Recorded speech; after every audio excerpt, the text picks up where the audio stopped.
হলে আসতে না আসতেই দাওয়াত পেয়ে গেলাম। ব্যাপারটা কতটা আনন্দের না। বেশ কিছুদিন বাসায় থেকে হলে আসলে আমি হয় দাওয়াত পাই না হলে গিফট পাই। হ্যালো এভরিওয়ান, আসসালামু আলাইকুম, welcome back to my another mini blog. বাসায় তো বেশ বেড়ানো হলো, এবার আমার ক্যাম্পাসে ফেরার পালা। এই কয়দিন ছুটি কাটাতে এসে আমার বেশ অনেকটা লস হয়ে গিয়েছে। ক্লাস প্রেজেন্টেশন, ক্লাস টেস্ট সবকিছুই মিস করে ফেলেছি। এখন মিস করতে করতে এমন একটা অবস্থা হয়ে গেছে, আর যদি মিস দেই তাহলে আমি 0 পাবো। তো এরকম নাকে মুখে করে দৌড় দিলাম। সেই অপছন্দের বাসে ঢুলতে ঢুলতে চলে আসলাম ক্যাম্পাসে। নর্মালি আমি ক্যাম্পাসে আসতে গেলে খুব সকালে রওনা দেই, কিন্তু বর্তমানে যেহেতু বেশ একটু শীত পড়ছে তাই একটু লেট করে রওনা দিয়েছিলাম। তো আমার ক্যাম্পাসে পৌঁছাতে পৌঁছাতে প্রায় দুপুর হয়ে গিয়েছিল।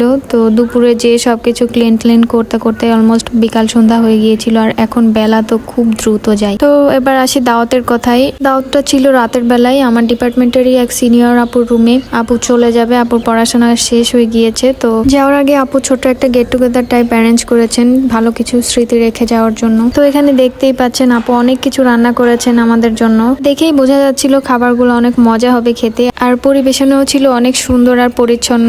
আপুকে আপুর রুমমেটরা হেল্প করেছেন সবকিছুতে। এখানে আসলে খাওয়া দাওয়াটা মেইন ফ্যাক্ট না, মেইন ফ্যাক্ট হচ্ছে সবাই মিলে কোয়ালিটি টাইম স্পেন্ড করা। দাওয়াতটা ছিল নুহা আপুর রুমে। নুহা আপু আমার ক্যাম্পাস লাইফের সবচেয়ে ক্লোজ একজন সিনিয়র। শুরুতে যখন হলে উঠেছিলাম তখন সবসময় ভয়ে ভয়ে থাকতাম, ভাবতাম যে সিনিয়র মানেই হয়তো শুধু বকা দেয়, কিন্তু নুহা আপুকে দেখার পর আমার ধারণা পুরাই পাল্টে গিয়েছে। নুহা আপু অনেক ভালো একজন মানুষ, আর বিশেষ করে অনেক ভালো একজন সিনিয়র, একদমই আমার নিজের বড় বোনের মতো। আপু হলেন এমন একজন মানুষ যার কাছে হেল্প চেয়ে কখনো নিরাশ হয়নি। মেন্টাল সাপোর্ট থেকে শুরু করে একাডেমিক সাপোর্ট সবকিছুই আপুর থেকে পেয়েছি। আর আপু আগে খুলনা থাকতেন, সেই সুবাদে আমি আর আপু একসাথে অনেকবারই ক্যাম্পাস থেকে বাসা অব্দি গিয়েছি। সেখানেও আপুর সাথে আমার অনেক অনেক স্মৃতি জমে আছে। আর শেষটাও যে এত সুন্দর হবে, আপুর হাতের মজার মজার খাবার খেতে পারবো, এগুলা তো আমার ধারণার বাহিরে ছিল। সবগুলো আইটেমই এত মজা হয়েছিল, আলহামদুলিল্লাহ অনেক তৃপ্তি করে খেয়েছি। আর অনেক চুটিয়ে গল্পও হয়েছে। ডিপার্টমেন্টে সবাই একসাথে হলে যা হয় আর কি। সবাই আমার আপুর জন্য দোয়া করবেন। দাওয়াতের খাওয়া দাওয়া শেষ করে আসলাম সোনিয়ার রুমে।